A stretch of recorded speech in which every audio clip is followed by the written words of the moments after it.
మన ప్రభువైన యేసుక్రీస్తు పరిశుద్ధ నామములో ఈ పాడ్కాస్ట్ ద్వారా వాక్యం ఉంటున్న ప్రతి వారికి నా హృదయపూర్వకమైనటువంటి వందనాలు. దేవుడు మిమ్మల్ని దీవించునుగాక. కొరింథీయులకు రాసినటువంటి 2వ పత్రిక 4వ అధ్యాయము 16వ వచనం. కావున మేము అధైర్యపడము, మా బాహ్య పురుషుడు కృషించుచున్నను, ఆంతర్య పురుషుడు దినదినము నూతన పరచబడుచున్నాడు. చదివినటువంటి వాక్య భాగంలో మా బాహ్య పురుషుడు కృషించుచున్నను, మా ఆంతర్య పురుషుడు దినదినము నూతన పరచబడుచున్నాడు. పౌలు ఒక శ్రేష్టమైనటువంటి విశ్వాస పలుకును పలుకుతున్నాడు. కొరింథీలో ఉన్నటువంటి నా ప్రియ సహోదరులారా, మమ్మల్ని బట్టి మీరు దిగులు చెందకండి. మేము మాకున్నటువంటి పరిస్థితులను బట్టి ఏమాత్రం కూడా అధైర్యపడట్లా.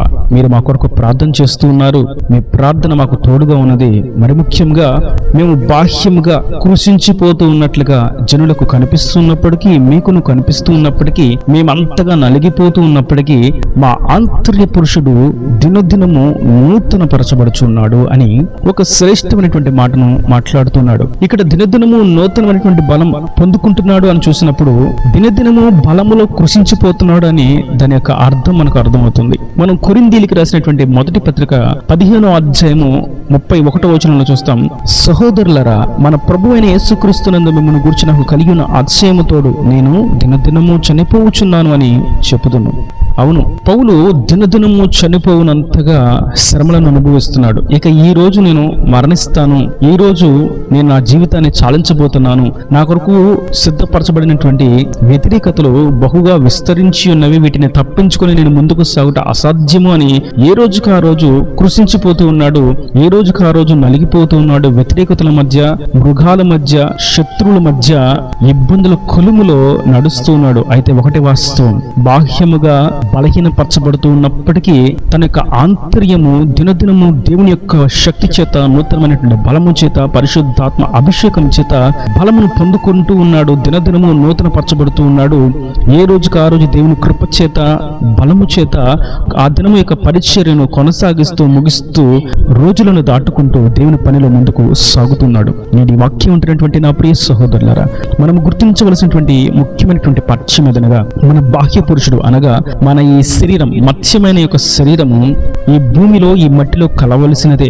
అయితే దీనిని బట్టి అర్షయిస్తూ లేదా దీనిని బట్టి కృంగిపోతూ ఆరోగ్యం ఉందని అర్షయించక, అనారోగ్యం ఉందని కృంగిపోక మనము ఆంతర్యముగా నూతన బలమును పొందుకోవాలని పరిశుద్ధాత్ముడు నేడు సెలవిస్తున్నారు. శరీరం బలహీనంగా ఉన్నప్పటికీ, అనారోగ్యంతో నలిగిపోతున్నప్పటికీ, ఆర్థికంగా బలహీనపరచబడినప్పటికీ, శత్రువుల చేత అణిచివేయబడుతున్నప్పటికీ, బంధువుల చేత త్రోసివేయబడుతూ ఉన్నప్పటికీ, నా అనుకున్న వారి చేత వెలివేయబడుతూ ఉన్నప్పటికీ మనం ఆంతర్యముగా దేవుని కృపలో, దేవుని శక్తి చేత, దేవుని ద్వారా నూతన బలము పొందుకోవాలని వాక్యం ద్వారా పరిశుద్ధాత్ముడు తేటగా సెలవిస్తున్నారు. మన ఆంతర్య పురుషుడు అనగా మన యొక్క ఆత్మీయ జీవితం, మన యొక్క భక్తి జీవితం, దేవునితో మనకున్నటువంటి ఆ యొక్క సాన్నిహిత్యమైనటువంటి జీవితం.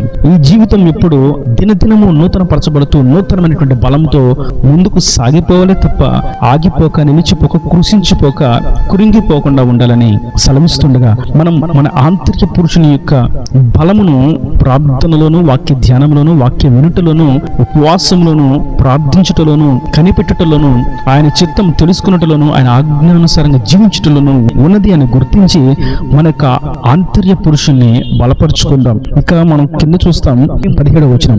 మేము దృశ్యమైన వాటిని చూడక అదృశ్యమైన వాటిని నిదానించి చూచుచున్నాము గనుక క్షణమాత్రముండు మా చులకన శ్రమ మా కొరకు అంతకంతకు ఎక్కువగా నిత్యమైన మహిమ భారమును కలుగు చేయుచున్నది. ఎలయనగా దృశ్యమైనవి అనిత్యములు, అదృశ్యమైనవి నిత్యములు. అవును, మన యొక్క మనోనేత్రంలో వెలిగింపబడి ఉన్నప్పుడు, దేవుని యొక్క శిలువ దర్శనమును మనం పొందుకుని ఉన్నప్పుడు ఈ దృశ్యమైన వాటిని మనం ఏమాత్రము దృష్టి ఉంచము. మన యొక్క దృష్టి అంతా, మన యొక్క గురి అంతా అదృశ్యమైన వాటి మీదే. అనగా అదృశ్య దేవుడు, అద్వితీయుడు, అతి గంభీరుడు, ఆది అంతము లేని వాడినటువంటి ఆశ్చర్యకరుడి మీదనే, ఆ నిత్య రాజ్యం మీదనే, ఆ పరలోక రాజ్యం మీదనే మనం దృష్టి ఉంచుతాము. మన యొక్క మనోనేత్రము వెలిగింపబడి ఉన్నప్పుడు, మనం అదృశ్యమైన వాటి మీద దృష్టి ఉంచినప్పుడు నూతన బలమును పొందుకుంటాం.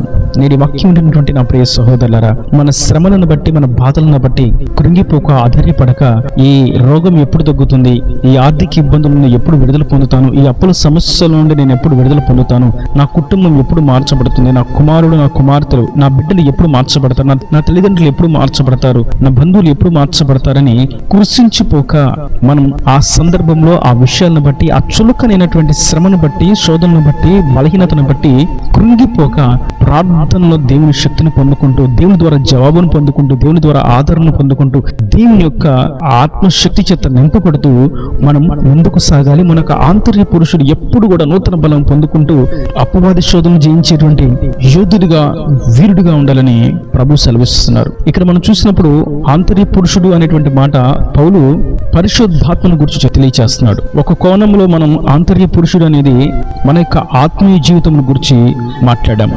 రెండవదిగా ఆంతర్య పురుషుడు అనగా పరిశుద్ధాత్ముడు. మనలో ఉన్నటువంటి ఆత్మ ఎప్పుడు కూడా దేవుని యొక్క చిత్తము చేస్తూ, దేవుని వాక్యము చేత, దేవుని దర్శనము చేత, దేవుని యొక్క ప్రణాళిక చేత, దేవుని ఆజ్ఞల చేత, దేవుని ఉద్దేశము చేత బలపరచబడుతూనే ఉండాలి తప్ప లోకంలో ఉన్నటువంటి పాప ఇచ్చలను మనలోకి అనుమతించి, శరీర సంబంధమైన భౌతిక పరమైనటువంటి చులకనైనటువంటి శ్రమలకు అనుమతించి లోనికి రానిచ్చి మనం బలహీనమవుతూ మనలో ఉన్నటువంటి పరిశుద్ధాత్మను మనం మనలో నుండి బయటకు పంపించే విధంగా బలహీనం అవ్వకూడదు అని వాక్యం ద్వారా పరిశుద్ధాత్మ తేటగా సెలవిస్తున్నాడు. కనుక అట్టి విధంగా మనం ఆత్మీయ జీవితము కట్టుకుంటూ బలపరచబడుతూ పరిశుద్ధాత్మ మనలో ఉన్నాడని, ఆత్మను మనం ఎప్పుడు బలంగా ఉంచాలని, ఆత్మను వృద్ధింపచేసేటువంటి వాక్య ధ్యానమును, ప్రార్థనలను, ఉన్నతమైనటువంటి ఉపదేశాలను మనం అవలంబించాలని, ఆ వాక్యాన్ని అన్వయించుకోవాలని, ఆయన ఆజ్ఞల వెంబడి పొరుగెత్తాలని తెలియచేస్తుండగా మనం అట్టి విధంగా సాగిపోతాం. పౌలు అందుకే ఆ మాటను స్పష్టంగా చెప్పగలుగుతున్నాడు. నేను వాక్యంగా చాలా బలహీనంగా ఉన్నాను,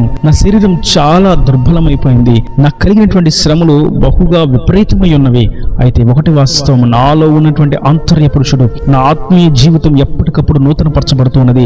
మరియు నాలో ఉన్నటువంటి పరిశుద్ధాత్మ ఎప్పుడు నవనూతనమైనటువంటి బలముతో నన్ను ఇంకను అంతకంతకు ఉజ్జీవింపచేస్తున్నాడు. మరియు ఈ శరీర సంబంధమైన చులకైనటువంటి శ్రమ, క్షణమాత్రం ఉండేటువంటి శ్రమ కొంచెమే మా ఎద్దకు వచ్చినప్పటికీ అంతకంతకు ఎక్కువగా ఉండేటువంటి నిత్య మహిమకు మమ్మను యోగ్యునిగా మారుస్తున్నది, దేవుని దగ్గరగా తీసుకుని వెళ్తుంది, అదృశ్యమైన వాటి మీద దృష్టి ఉంచినట్లుగా మమ్మల్ని నడిపిస్తున్నదని పరిశుద్ధాత్మ యొక్క కార్యమును గురించి పౌలు సెలవిస్తున్నాడు. నేను ఈ వాక్యం ఉంటున్నటువంటి నా ప్రియ సహోదరులారా, మనము సైతం పరిశుద్ధాత్మ యొక్క వృద్ధి కొరకు మనం ముందుకు సాగాలి. మన యొక్క ఆత్మీయ జీవితం ఎప్పటికప్పుడు నూతన పరచబడుతూ ఉండాలి. మనం అడిగింది పొందుకోలేకపోయామని, మనం కోరుకున్నది దక్కలేదని, మనం ఆశించింది మనకు అందలేదని దేవునికి దూరము కాక సంతానాన్ని బట్టి, ఉద్యోగాన్ని బట్టి, వ్యాపారాన్ని బట్టి, చదువులను బట్టి, చేతి పనులను బట్టి, ఆర్థిక ఇబ్బందులను బట్టి మనం దేవునికి దూరము కాక దేవుని చేత మనం నూతనమైనటువంటి బలమును పొందుకుంటూ అటువంటి శోధనలను, అటువంటి శ్రమలను జయించేటువంటి యోధులుగా మార్చబడాలని వాక్యం మనకు తేటగా సెలవిస్తున్నది. కనుక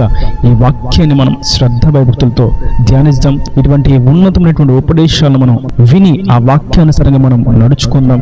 దేవుని పాదాల చెంత ప్రార్థిస్తూ ఆయన సన్నిధిని అనుభవిస్తాం. ఆయన రాజ్యానికి మనం వారసులుగా మార్చబడదాం. మరియు ఈ దృశ్యమైనవన్నీ కూడా మత్స్యమైనవని, ఒకరోజు ఇవి అంతరించిపోతాయని, ఒకరోజు ఇవి మిక్కటమైన అగ్ని చేత కాల్చబడతాయని, ఈ సృష్టి మీద, సృష్టిలో ఉన్నటువంటి ఈవుల మీద మనం లక్ష్యం ఉంచగా, దృష్టి ఉంచక, అదృశ్యుడైనటువంటి ఆత్మస్వరూపైనటువంటి మన రక్షకుడైనటువంటి మన కొరకు రక్తం చెందించిన ప్రాణత్యాగం చేసిన సర్వోన్నతుని మీద మనం ఆశ పెట్టుకుందాం.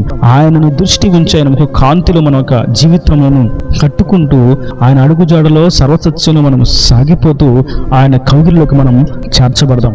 అట్టి విధంగా మనం ఆంతర్య పురుషుని యొక్క బలంను గూర్చి ధ్యాస ఉంచి దేవుని శక్తి చేత మనం ఆయన ఆదరణ చేత ముందుకు సాగిపోదాం. ఇక దేని గురించి దిగులు చెందక, చింతించక, ఆయన సమస్తము చేయగలవాడని గుర్తించి ఆయన మీద ఆశ పెట్టుకొని, బాహ్య పురుషుడు ఒకానొక రోజు మత్స్యమవ్వాల్సిందే అని గుర్తించి మనం స్త్రీలమైన పురుషులమైన ఆయన మీద ఆశ పెట్టుకొని, మనకు ఆత్మీయ జీవితం మీద ఆశ పెట్టుకొని, మనం పొందుకున్న పరిశుద్ధాత్మలో వృద్ధి ఉన్నట్లుగా ముందుకు సాగిపోదాం. దేవుని రాజ్యానికి వారసులుగా మార్చబడదాం. నేను దేవుని మాటల ప్రతి వాని హృదయం నీటి కట్టి ఫలింపు చేయను కాక.